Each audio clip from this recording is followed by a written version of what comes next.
নমস্কার, welcome to my channel e learning with Arnab sir. আজ কিছুক্ষণ আগে ক্লাস 12-এ সেমিস্টার 3 বেঙ্গলি পরীক্ষা শেষ হয়েছে। আশা করছি তোমরা পরীক্ষা সবাই ভালো দিয়েছো। আমাকে প্রত্যেকে কমেন্টে লিখবে কার কেমন পরীক্ষা হয়েছে এবং কে কত মার্কস এক্সপেক্ট করছো। আমার অফলাইনের স্টুডেন্টরা সবাই বলল পরীক্ষা ওভারঅল ভালো হয়েছে। তো যাই হোক, সেটা প্রত্যেককে আমার কমেন্টের নিচে কমেন্ট করে জানিও। তো আজকের আমি যে ক্লাসে এলাম, তোমাদের পরবর্তী পরীক্ষা আছে ইংলিশ পরীক্ষা, যেটা সেপ্টেম্বরের 10 তারিখে। তো আজকে সেপ্টেম্বরের 8 তারিখ, এখন ঘড়িতে বাজে 2:30। তাই তোমাদের হাতে এই আজকের যে সন্ধ্যাবেলা বা বিকালের পর থেকে রাত পর্যন্ত এবং কালকে সকাল দুপুর সন্ধ্যা রাত্রি যে সারা দিনটা আছে, হিসাব করলে পাওয়া যাবে তোমাদের হাতে 1.5 দিন সময় আছে।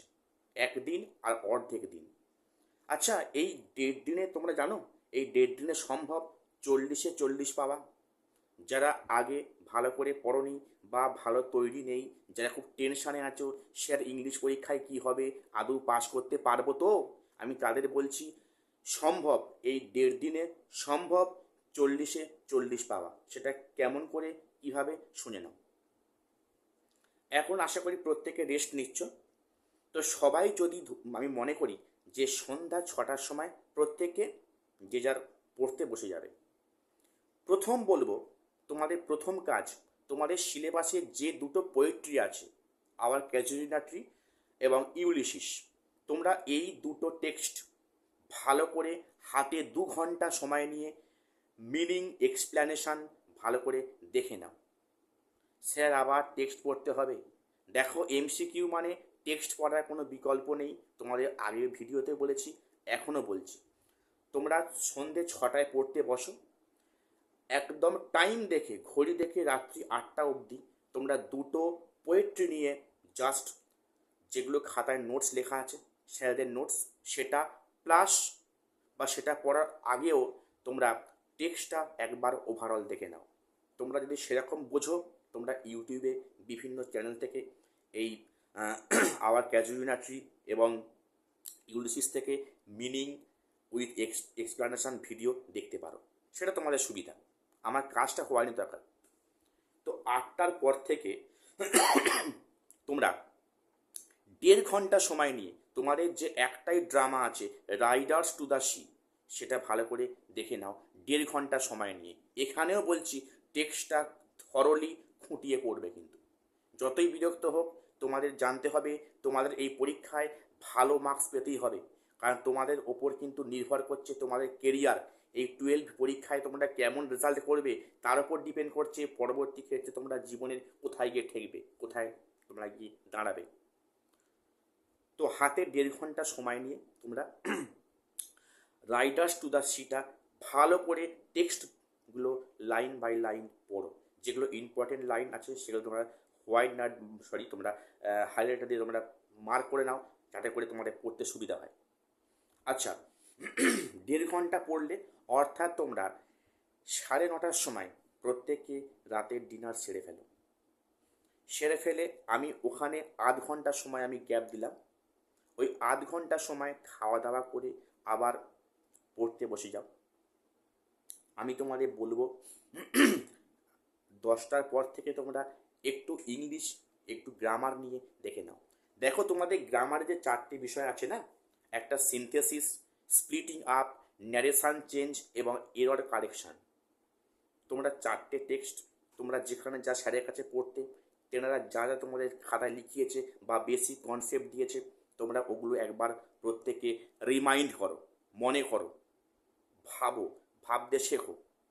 বেশিক্ষণ নয়, আমি বলবো 10টা থেকে 11টা পর্যন্ত 1 ঘন্টা কোনো দিকে মনোনিবেশ না করে অনলি গ্রামারগুলো ভালো করে একবার ওভারঅল রিভাইজ করে নাও। এরপরে তোমরা প্রত্যেকে 11টার সময় ঘুমাতে যাও, ঘুমিয়ে পড়ো প্রত্যেককে। পরের দিন, নেক্সট দিন অর্থাৎ 9 তারিখে মঙ্গলবার, তোমরা সবাই সকালে ঘুম থেকে উঠে পড়ো এবং চেষ্টা করো তোমরা 7টার মধ্যে পড়তে বসার। স্যার এই 7টার সময় পড়ে কোন বিষয়টা পড়ব? দেখো, তোমাদের এখনও কিন্তু তিনটে টেক্সট এখনও বাকি আছে, প্রোজ বাকি আছে। Night 10 at Deuli, the bet, the strong root, তিনটে টেক্সট আমি তোমাদের বলছি, বেশিক্ষণ লাগবে না। টেক্সটটা আবারও থরলি লাইন বাই লাইন খুঁটিয়ে খুঁটিয়ে রিমাইন্ড করো, মনে করো। এর পিছনে তোমাদের ধরো 2.5 ঘন্টা সময় গেল, তাহলে কত হচ্ছে? সকাল 9:30। তোমরা তারপরে প্রত্যেকে টিফিন খাও, খেয়ে আমি তোমাদের রিকোয়েস্ট করব প্রত্যেকে স্নান সেরে নাও। ফ্রেশ হয়ে, ফ্রেশ মাইন্ডে, ফ্রেশ হয়ে তোমরা পুনরায় পড়তে বসো। মানে ধরো চান করতে 0.5 ঘন্টা লাগলো, তোমরা সকাল 10টায় পুনরায় পড়তে বসে যাও। স্যার এবারে কি করব? এবারে আমি বলবো তোমরা আনসিন যা যা দেখেছো, সেই আনসিনগুলো তোমরা একটু বাড়িতে একটু প্র্যাকটিস করো, বা তোমাদের আনসিন স্যারেরা যা তোমাদের খাতায় করিয়েছেন, বা তোমাদের কাছে যা বই আছে, হেল্প বুক বা কোনো মেডিজি যা বই আছে, সেই বই থেকে একটু আনসিন নিয়ে নাড়াঘাটা করো। কারণ মনে রাখতে হবে, আনসিনে 10টা মার্কস আছে, এখানে 10এ 10 তুলতেই হবে। ঠিক আছে? তোমরা সেটা 1 ঘন্টা দেখলে, তারপরে তোমরা আবার পুনরায় গোড়া থেকে রিভাইজ করো। অর্থাৎ 10টায় বসলে 11টা হয়ে যাচ্ছে। তোমরা আবার গত দিনে যে সন্ধ্যে যেগুলো পড়েছো কবিতাগুলো আর একবার খুঁটিয়ে পড়ে নাও। হ্যাঁ বন্ধুরা, আরও একবার খুঁটিয়ে পড়ে নাও। তোমরা দেখে নিও, টেক্সট যারা পড়ে যাচ্ছ তাদের কোশ্চেন যদি পাতাল থেকেও কোশ্চেন দেয়, তারা উত্তর করে আসতে পারবে, কোনো সমস্যা তাদের হবে না। কিন্তু যারা শুধু নোটস ভরসা করে যাচ্ছ, তাদের কিন্তু সমস্যা পড়তে হতেও পারে, আবার নাও পারে। কাজেই তোমার টেক্সটটা ভালো করে পড়ো। কবিতা সবাই এইভাবে দুপুর 1টা পর্যন্ত পড়ো। পড়া হয়ে গেলে তোমরা খেয়ে দিয়ে একটু বিশ্রাম নাও, পারলে একটু ঘুমিয়ে নাও, মাইন্ডটাকে রিফ্রেশ করো।